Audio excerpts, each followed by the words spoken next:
Der Geist des Herrn ruht auf mir, weil er mich berufen und bevollmächtigt hat. Er hat mich gesandt, den Armen die frohe Botschaft zu bringen und die Verzweifelten zu trösten. Ich rufe Freiheit aus für die Gefangenen.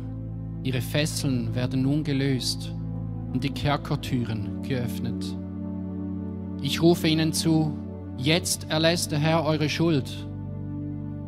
Doch nun ist auch die Zeit gekommen, dass unser Gott mit seinen Feinden abrechnet. Er hat mich gesandt, alle Trauernden zu trösten. Vorbei ist die Leidenszeit der Einwohner Zions. Sie streuen sich nicht mehr voller Verzweiflung Asche auf den Kopf, sondern schmücken sich mit einem Turban. Statt der Trauergewänder gebe ich ihnen duftendes Öl, das sie erfreut. Ihre Mutlosigkeit will ich in Jubel verwandeln, der sie schmückt wie ein Festkleid. Wer sie dann sieht, vergleicht sie mit Bäumen, die Gott selbst gepflanzt hat. Man wird sie Garten des Herrn nennen, an dem er seine Größe und Macht zeigt.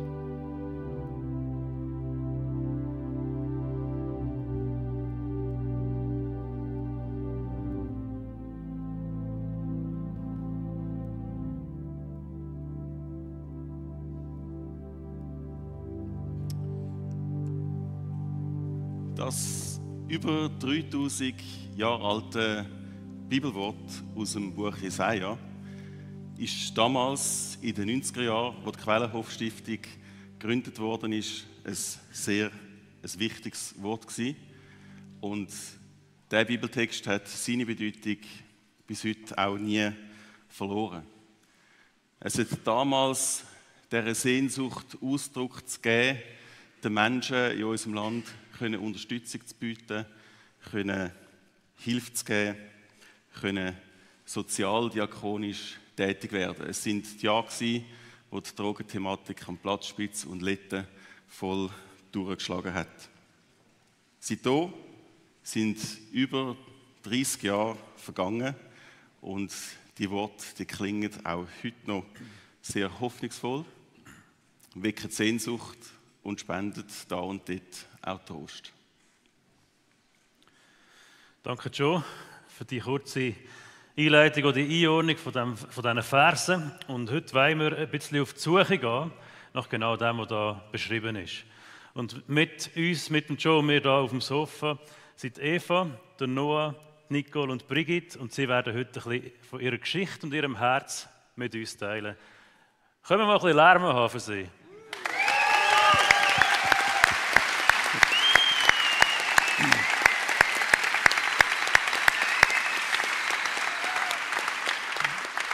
Das heisst, willkommen, schön seid ihr da. Danke, habt ihr auch trotz der Nervosität, die das so eine Bühne mit sich bringt, den Weg daher gefunden. Grossartig.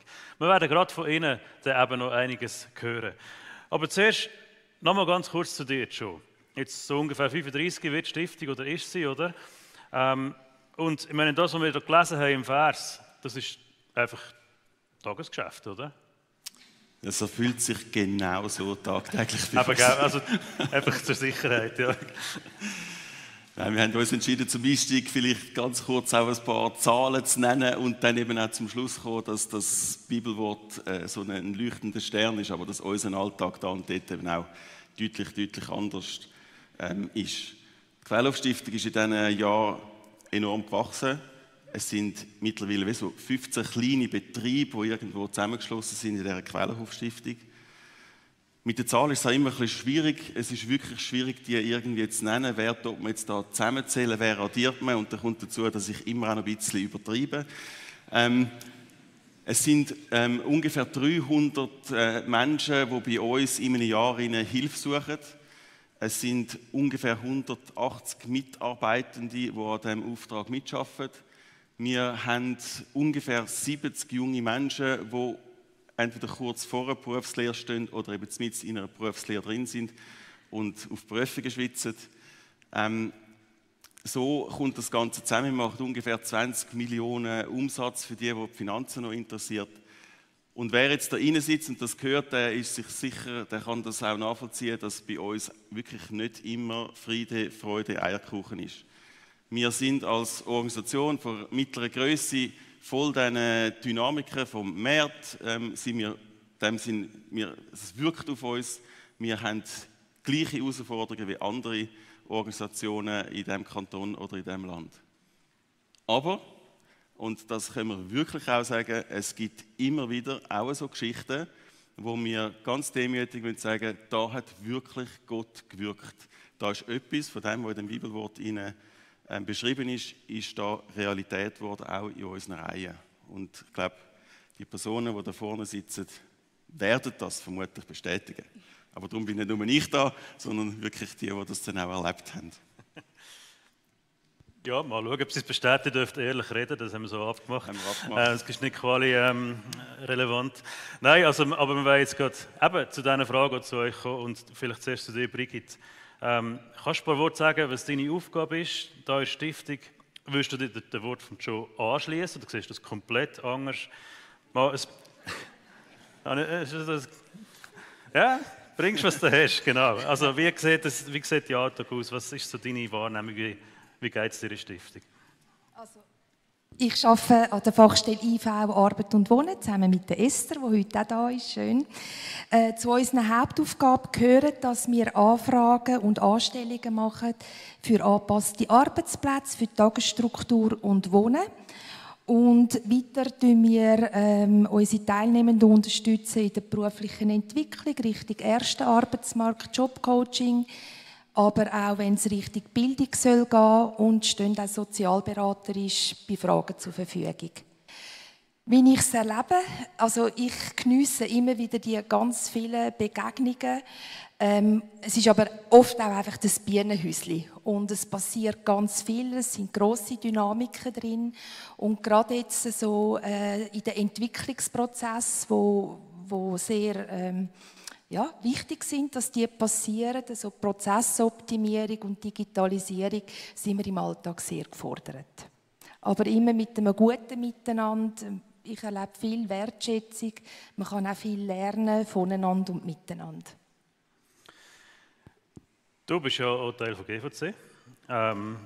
Vielleicht erkennt ihr das wieder, sie ist jemand mal aus dem Next Step Desk, du bist schon lange GVC. Früher, ja, voilà, ja, siehst, bin ich nicht mehr aktuell.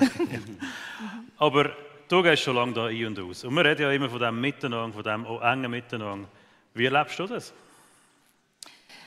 Für mich im Grundsatz ist es ein bisschen, dass ich für mich einen Kreis schließe, dass ich heute in der Quellenhof-Stiftung arbeiten kann. Als ich vor über 23 Jahren da angekommen bin, habe ich mich einfach sehr angenommen und wohl gefühlt. Und zwar, weil ich gemerkt habe, was GVC und Quellenhof-Stiftung für eine Arbeit machen. Auch so ein bisschen aus meiner persönlichen Lebensgeschichte raus. Und ich merke immer wieder, wie mir das Miteinander so wichtig ist. Ich kann es innerlich für mich nicht trennen. Ich arbeite eben in der Freiwilligenarbeit mit, hat mich dann vor 5 Jahren mal ins Kaffee verschlagen, weil es dort Leute gebraucht haben. Dort bin ich heute noch. Heute arbeite ich nicht nur als Freiwillige in der Quellenhof-Stiftung, aber so, für mich ist es immer ein Miteinander und ich kann es wie nicht trennen. Ja. Das ist auch wirklich schwierig, das zu trennen. Darum sind wir auch zusammen da.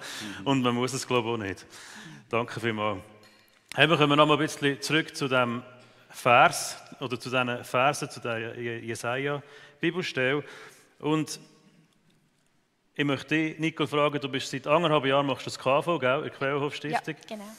Und möchte dich fragen, wie geht es dir? Wie läuft es so? Und möchtest du vielleicht selber ein bisschen erzählen, wie es dir geht da in diesem Miteinander, Stiftung, Kirche, ja, was du da erlebst? Ja, sehr gern. Hi, ich heiße Nicole Dörfler und bin jetzt seit 1,5 Jahren da in der Quellenhof-Stiftung. Ich bin eine Lernende und bin jetzt im 3. Lehrjahr.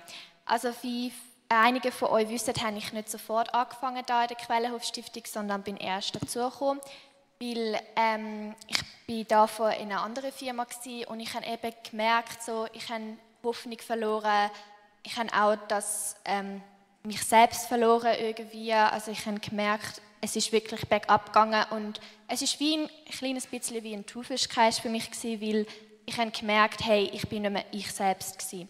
Und ich habe in dieser Zeit sehr oft zu Gott gebetet. Also ich bin Katholikin, also sehr streng gläubig und bin dort auch angegangen, habe gebetet und habe wirklich gehofft für Hoffnung gebetet, aber auch, dass die Zeit, wie Gott mir ein Zeichen gibt, dass ich nicht alleine bin. Und hey, Gott hat mir wirklich ein Zeichen gegeben. Er hat gesagt, hey Nicole, bewerb dich doch bei der Quellenhof-Stiftung. Und die Quellenhof-Stiftung hat mir etwas gegeben, was ich schon lange nicht mehr gefühlt habe. Also die Hoffnung, aber auch das Miteinander, was ich halt nie wirklich hatte. Das habe ich auch neu lernen. Hat mir wirklich sehr viel Freude gemacht und ich kann nur Gutes über die Quellenhof-Stiftung berichten.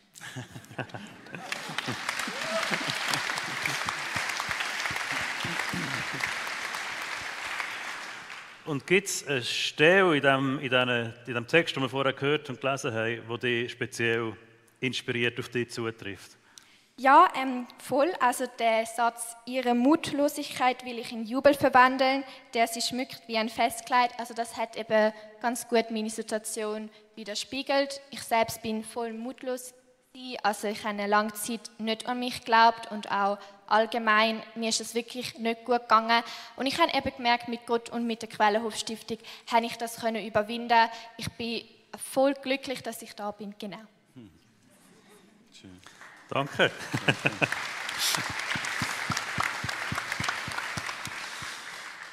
Auf dem anderen Sofa haben wir Eva. Eva, möchtest du erzählen, was deine Geschichte ist mit der Quellenhof-Stiftung und der GVC? Was mich mit der Quellenhof-Stiftung verbindet, ist eine 180-Grad-Kehrtwende zum Leben hin.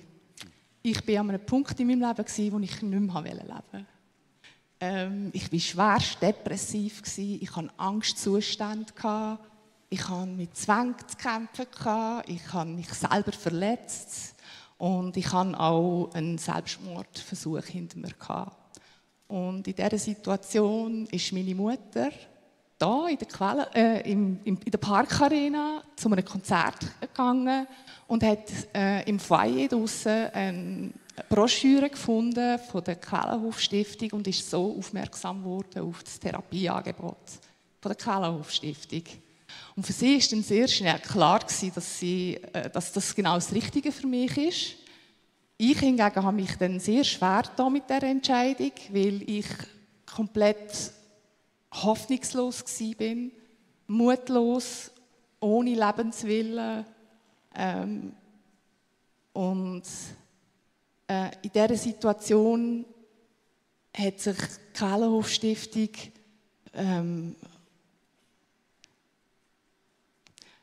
die sind auf mich zugekommen und haben sich wirklich um mich bemüht.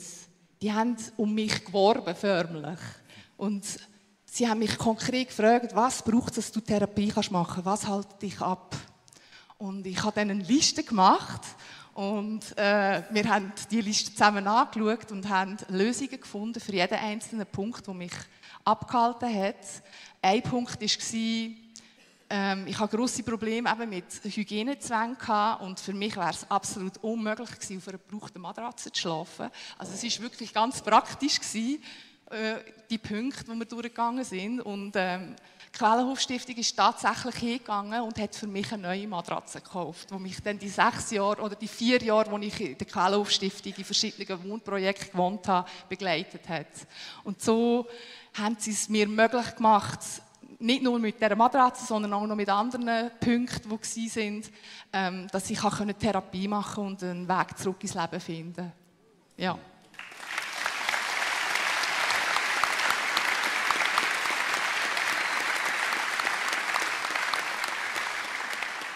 Danke fürs Teilen.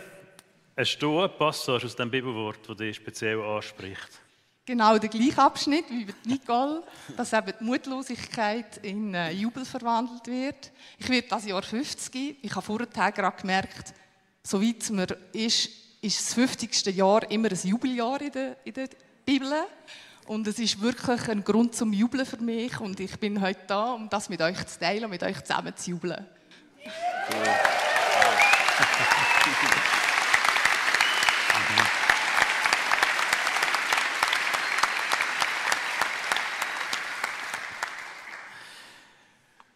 Ja, du bist noch nicht zu Wort gekommen. Möchtest du uns erzählen, dein Weg ins T-Home und wo du heute stehst? Yes, genau. Hey, ich bin der Noah, ich bin 22. Ich möchte gerade auch anschliessen. Etwa genau vor 5 Jahren, im Sommer, bin ich von der KWG, das ist die Krisenwohngruppe, ins T-Home gekommen. Und genau, ja, ich war ein bisschen verwahrlost gewesen. Ich hatte sehr viele Probleme gehabt. Ich bin von einer riesen Krise gekommen und habe wirklich zum Teil gar nicht mehr gewusst, was machen. Ich bin verloren gewesen. Genau, ich bin ins T-Home gekommen und durfte mega profitieren vom T-Home. Es war unglaublich gewesen. Ich hatte so viele offene Hände, die mir Unterstützung geboten haben. Und genau, ich habe auch mega Gottes Liebe dafür spüren. Einerseits mega profitieren. Eben, ich war mit 17 dort gewesen, im Sommer und meine Mutter ist verstorben, 2020. Und genau, das war für mich schon sehr heavy gewesen. Ich möchte einerseits auch mega bedanken beim T-Home, bei den ganzen Leuten, die mich aufgenommen haben, die für mich da waren, sowohl in guten als auch in den schlechten Zeiten. Und ja, es war wirklich eine riesige Sache gewesen. Genau. Ich durfte mega viel lernen vom T-Home. Ich durfte lernen, wie man wirklich lebt, wie man anfängt, hey, Verantwortung aufzunehmen. Genau, für mich war als 17-Jähriger das mega schwer gewesen. Meine Mutter war alleinerziehend gewesen, um gewisse Sachen zu verstehen oder Sachen zu vermittelt zu bekommen. Und all das habe ich im T-Home lernen. Genau.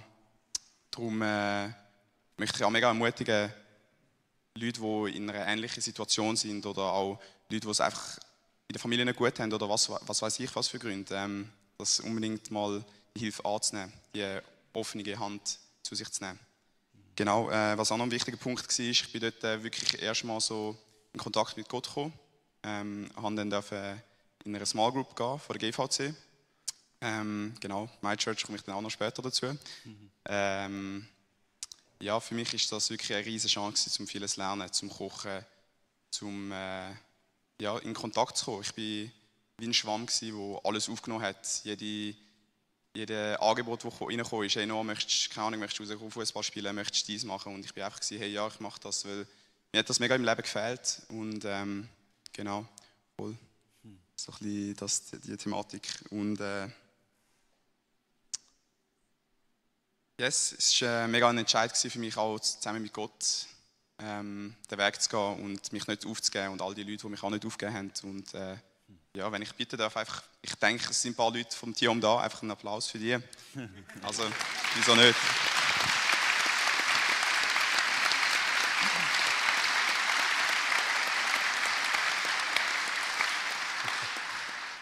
Ich habe da auch noch einen Vers offen, wo ich gefunden habe, der passt mega zu meiner Lage, die ich hatte vor genau 5 Jahren. Das ist Jesaja 43,2.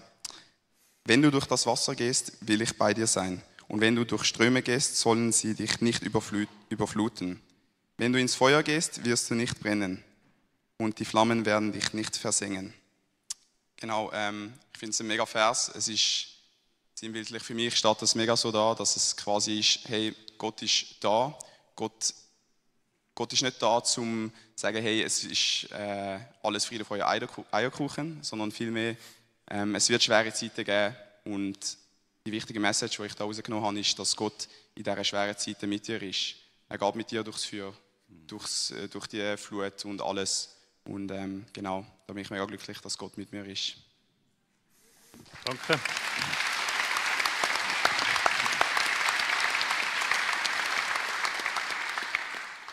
Du hast mir gerade das Stichwort geliefert, Friede, Freude, Eierkuchen. Ist es nicht. Es ist die Geschichte, die das Leben geschrieben hat, wo man jetzt hinterher sich mega freuen kann, wie es gekommen ist, wo ihr dürft stehen. Und Gott dankbar sein und auch Menschen dankbar sein, die da mitgeholfen haben. Joe, das ist so ein Teil vom Stiftungsalltag. Wir haben es vorher schon gehabt, es ist nur ein Teil, es gibt auch den anderen Teil, aber bleiben wir mal bei diesem Teil. Wenn du so Sachen hörst, was passiert da mit dir? Da fange ich fast an zu brüllen. Ja. Ja. Das ist mega berührend. Das ist Champions League, wirklich. Das ist mega schön. Ja. Mache mich mega dankbar. Willst du noch mehr hören?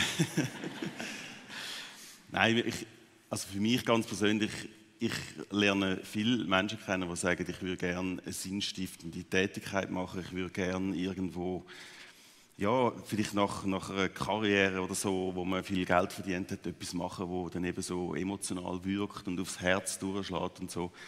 Und das macht mich mega, mega dankbar, dass ich so einen Job kann haben, wo ich einerseits ja, meine Fähigkeiten kann einsetzen kann und gleichzeitig, dass meine Arbeit am Schluss dann irgendwann so Menschen zugutekommt. Das ist für mich großartig. Das erfüllt mich mit einer unglaublichen Dankbarkeit. Aber eben, ich glaube, es ist schon auch wichtig zu betonen, jetzt haben wir da 3, 4 wunderbare Geschichten gehört. Es gibt auch wirklich viel anderes, wo wir das noch nicht erleben. Und das ist natürlich dann auch ein bisschen der Schmerzteil von dieser Geschichte. Ja, Gut. wir haben jetzt viel über den Stiftungsalltag gehört, aber wie sieht das eigentlich im Stiftungsrat aus? Timon, wie ist die Welt dort? Wie heil? Wie heil. Was beschäftigt euch dort? Ja, ich möchte da eigentlich gerade den Vater von Joe aufnehmen. Der Stiftungsrat ist ja jetzt nicht so eng im Tagesgeschehen drin und doch hören wir oft auch die Geschichten. Manchmal bekommt man es persönlich mit, manchmal transportiert es uns ganz bewusst. Und etwas, was mega schön ist, auch im Stiftungsrat, ist, wir können uns von Herzen freuen und auch darüber jubeln und Gott dankbar sein über die Geschichten, die Gott schreibt, die irgendwo schön sind oder die schön werden. Und gleichzeitig ist auch grosse Anteilnahme und auch Trauer, wenn es eben mal nicht so kommt. Ich merke, diese Stimmungslagen, die haben wir die ganze Bandbreite, auch im Stiftungsrat. Sonst würde ich die Arbeit zum Stiftungsrat eher ein bisschen unspektakulär beschreiben. Es ist ja also Spektakel im Sinne von, da läuft und da ist Action, das ist es weniger. Wir treffen uns regelmässig und der Job vom Stiftungsrat ist ja irgendwie so ein bisschen einfach erklärt, dafür Sorge zu tragen, dass es nicht heute und morgen funktioniert. Das ist auch wichtig, aber das machen all die Leute, die du vorher beschrieben hast, die 300 und 150 Leute, die da in der Stiftung tagtäglich dabei sind. Im Stiftungsrat schauen wir ein bisschen weiter vor. Unser Ziel, unser Wunsch ist, dass es eben auch morgen und übermorgen funktioniert. Und da redet man oft über Einschätzungen, oft über Zahlen, über ja, wie könnte es sein und probiert dann irgendwo zu einer Einheit zu kommen. Und da gibt es im Stiftungsrat Menschen, die wissen ganz genau, was kommt. Menschen, die, also je nach Thema natürlich, die ein bisschen weniger wissen, was kommt. Da gibt es Leute, die haben eine grosse Hoffnung, da gibt es Leute, die haben vielleicht eher Befürchtungen. Da gibt es Leute, die haben lieber Risiko. Da gibt es Leute, die haben ein bisschen weniger gerne Risiko. Leute, die lieben Zahlen und wissen auch, was Zahlen bedeuten. Leute, die ja, mit Zahlen weniger anfangen können. Das ist eine grosse Breite. Und mit all diesen Menschen, mit all diesen Ausrichtungen und Persönlichkeiten probiert man eigentlich rauszuschauen, vorzuschauen und zu sagen, hey, wo geht es her, dass die Stiftung auch morgen noch gesungen ist. Um das geht es in diesen Diskussionen. Mal mehr im Detail, mal wieder ein bisschen weniger im Detail. Und so probiert man ihnen den Blick auch wieder weg von den Büchern zu nehmen, vorzuschauen, Gott zu fragen, im Gebet dran zu sein, im Miteinander dran zu sein und herauszufinden, hey, wo könnte die Stiftung hergehen, dass die Stiftung auch morgen und übermorgen noch gesungen ist. Und Spannungsfelder sind divers. Aber da passiert plötzlich etwas, das sind Umstände, die sich verändern, da ist man finanziell etwas. Und da muss man immer wieder auch probieren, einen guten Boden zu finden für eine gute Diskussion. Um Entscheidungen zu treffen, und das gehört auch dazu, die mal populär sind, alle feiern es, und mal ein bisschen weniger. Und das ist eigentlich auch der Auftrag vom Stiftungsrat. Halt mal eine Entscheidung zu treffen, die nicht einfach cool ist, nicht populär ist. Und für das, und dann kommen wir wieder aufs Gesamtkonstrukt zurück, ist das Vertrauen, das untereinander da ist. Jetzt nicht innerhalb des Stiftungsrats dort auch, aber auch die QH-Stiftung als ganzer Organismus, zusammen mit dem Stiftungsrat, aber auch mit der GVC, ist der absolute Boden für das. Wenn man das Gefühl hat, man schafft gegeneinander, dann kann man eigentlich hören, oder? Aber wenn das Vertrauen da ist, dass wir die gleiche Vision, das gleiche Ziel haben, dann kann man auch mal etwas mittragen, wo man irgendwie vielleicht nicht ganz den Durchblick hat. Und für das ist, mir denkt, das passiert. Und das ist manchmal nicht einfach. Aber es passiert und das Vertrauen spüre ich im Stiftungsrat. Ich spüre es aber auch als Teil von GL, von GVC. Und das ist irgendwie auch ein schönes Miteinander. Nicht ein romantisches, aber ein schönes Miteinander. Um zu sehen, hey, da ist man zusammen unterwegs. Das vielleicht so ein bisschen mein Leben als Stiftungsrat, wo ich da darf sein als Teil von GVC, als Vertretung von GVC. Jetzt das Miteinander, das betonen wir immer wieder, wir haben ja schon ein paar Mal Sachen gehört dazu. Ich möchte dich noch mal fragen, Eva, wie erlebst du das Miteinander, Stiftung und Kirche? Wir machen ja nicht das Gleiche und doch gehören wir eben zusammen. Brigitte hat vorher gesagt, man kann es gar nicht auseinandernehmen. Wie erlebst du persönlich das Miteinander von diesen zwei Welten, Organisationen in deinem persönlichen Alltag? Also, der geistliche Hintergrund, den die Quellenhof-Stiftung hat, macht einen riesen Unterschied. Also für mich hat es einen grossen Unterschied gemacht, weil ich komme aus einem gläubigen Elternhaus. Ich habe als Kind mein Leben Jesus gegeben und es ist, als ich dann in die Quellenhof-Stiftung gekommen bin, ich habe mich dort nicht erklären. Ich bin mit Geschwistern unterwegs gewesen. Und es hat wie eine weitere Beziehungsebene gegeben. Und Beziehung ist super wichtig, wenn man Therapie macht. Und etwas weiteres war auch, es ist der Glaube an Jesus, der gemeinsame, hat uns das Miteinander geprägt. Also, wie soll ich das sagen? Es war wie ein weiteres Tool gewesen. Man hat die Möglichkeit gehabt, zum Beispiel zusammen zu beten, wenn es schwierig geworden ist und wir nicht wussten, was man jetzt machen soll. Und hat wirklich auch auf die Führung und die Leitung vom Heiligen Geist können vertrauen. Und das war sehr wichtig für mich. Ja. Danke. Ich möchte auch dich fragen, so das Miteinander, Noah. Du gehst ja im MyChurch ein und aus, wenn ich das richtig gehört habe. Das ist richtig, ja. Das ist richtig, du hast es vorher sogar gesagt, genau. Was bedeutet dir MyChurch? Hey, für mich bedeutet MyChurch mega viel. Es ist für mich einfach eine Heimat, ein Heimatsort, wo ich einfach runterkommen, wo ich darf einfach ankommen und ich wirklich so angenommen werde, wie ich bin. Und ja, ich glaube mittlerweile für mich ist auch wirklich so, ohne Gott geht für mich wirklich nichts mehr. Ich kann mir nichts mehr vorstellen ohne Gott. Ob es bei der Arbeit wäre oder sonst irgendwo. Genau. Yes. Ja, danke. Ja. Du hast gesagt, das muss gesagt sein. Danke. Für die, die nicht informiert sind oder vielleicht auch Gäste sind, MyChurch ist unsere Jugendkirche von 16 bis plus minus 22, wo du daheim bist. Das ist schön. Nicole, als Miteinander von GVC und Quellenhof-Stiftung. Sie hat eine spezielle Rolle. Sie ist eigentlich, du bist mit uns im Büro, hat ihr euer Büro, euer KV-Lernendenbüro.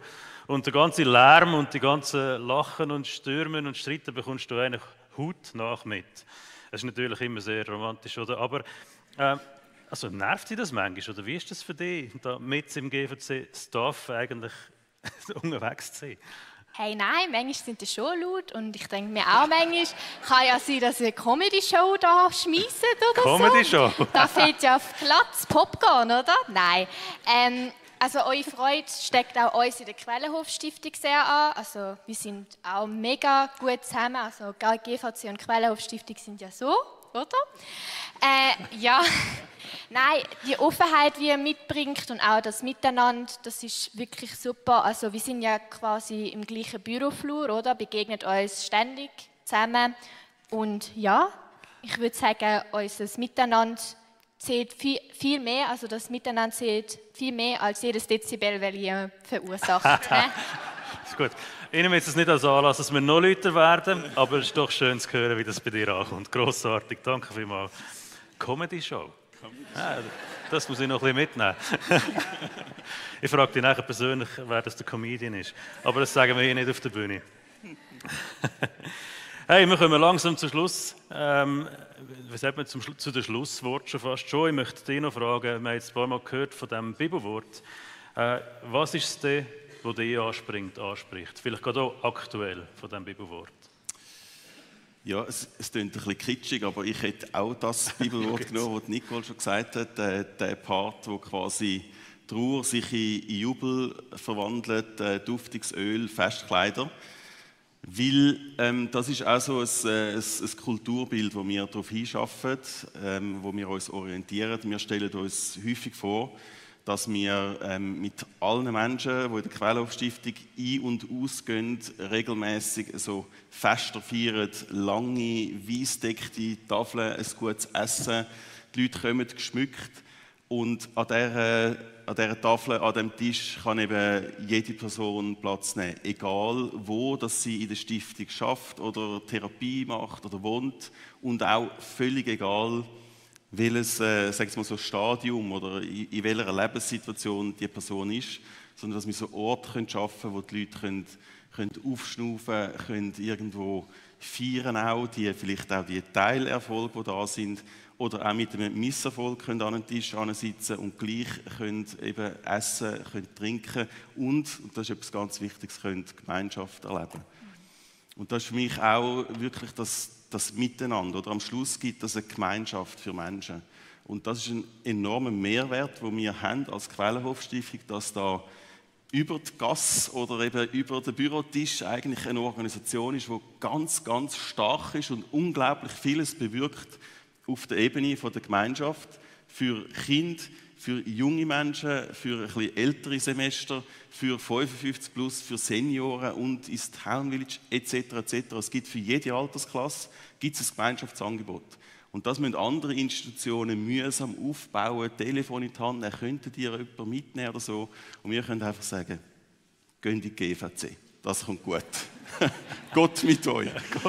Besser, ja. Das ist ein unglaublicher Mehrwert, den wir hier haben. Ja. Danke. Ja, das war eigentlich das Schlusswort. Das habe ich nicht so geplant. Das ist nicht so geplant, ja. Hey, danke euch ganz herzlich, dass ihr den Mut gehabt habt, zuzusagen, euch auf das einzulassen, uns zu teilen. Ich finde, es ist unglaublich wertvoll, die Geschichten zu hören. Und auch für euch, hey, nehmt das mit. Das ist das, was uns irgendwie verbindet. Das sind die Geschichten, die Gott schreibt. Nicht immer da auf der Bühne, manchmal sehr, sehr im Verborgenen. Das ist auch gut so. Aber mit vielen Leuten, die da teilhaben. Wir von GVC dürfen teilhaben und wir als Quellenhof-Stiftung dürfen teilhaben. Und das ist irgendwie etwas Grossartiges, was uns da anvertraut worden ist. Danke, dass ihr da seid. Und jetzt werden Dani Weber und Marcel Spiess vorkommen und wir wollen zusammen das Miteinander auch noch im Gebet feiern, von Gott kommen, gemeinsam als Kirche und als Quellenhof-Stiftung. Danke vielmals.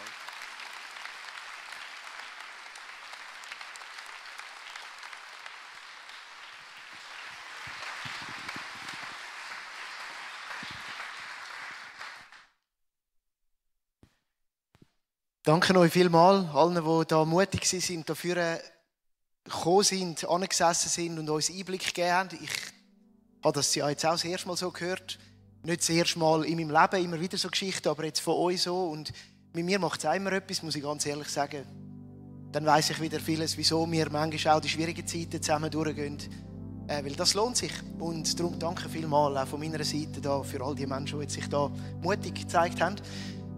Und für uns war auch von Anfang an wichtig, dass das nicht einfach ist, wir hören jetzt diesen Menschen zu und wir sind irgendwie eben Zuschauerinnen und Zuschauer oder vielleicht auch so in diesem Kontext Helferinnen und Helfer, sondern irgendwie zu merken, wir sind ja alle zusammen in dem drin, in dieser Reise, wir sind eben eine Gemeinschaft. Und darum haben wir gesagt, wir möchten zum Schluss das demonstrieren und zusammen auch ins Gebet gehen miteinander, weil wir irgendwie zusammen das repräsentieren, was wir sind. Quellenhof-Stiftung und GVC Winterthur. Und der Messe und ich haben das Privileg, euch in dem zu leiten. Und wir werden das machen in so verschiedenen Teilen. Und wenn ich darf, nochmal so frech sein, würde ich euch gerne einladen, die können und mögen, aufstehen, weil wir einfach so auch gerade aktiv werden. Danke. Und ich möchte anfangen und auch beten, dass das, was wir gehört haben, unsere Herzen bewegen kann. Wir kommen ja am Sonntag auch zusammen, um uns inspirieren zu lassen, um irgendwie auch unsere Betroffenheit von dem auszudrücken. Vater im Himmel, so möchte ich dir als erstes Danke sagen, für dass die christliche Gemeinschaft so funktioniert, dass wir voneinander profitieren können und dass wir einander Mut zusprechen können, dass wir einander auf dich ausrichten können. Und ich danke dir darum für die Geschichten, die wir gehört haben und für die Predigten, die wir so auch gehört haben, die mitten ins Leben gehen, wo Menschen uns Mut schaffen. Und ich will da drin auch ausdrücken, wir alle sind Betroffene. Auch wir sind arm. Ich kenne Armut in meinem Leben. Auch ich brauche Hilfe. Und du kennst besonders, Vater im Himmel, die Menschen, die da drin sind heute und denken, ich bin eigentlich auch verzweifelt. Ich habe Not. Und wir werden die Geschichten, die wir heute gehört haben, nehmen und sie uns zurufen lassen. Bei dir ist Hoffnung. Ich möchte ausdrücken, dass wir dich brauchen. dass wir Freiheit brauchen, dass wir Hilfe brauchen, dass wir einander brauchen.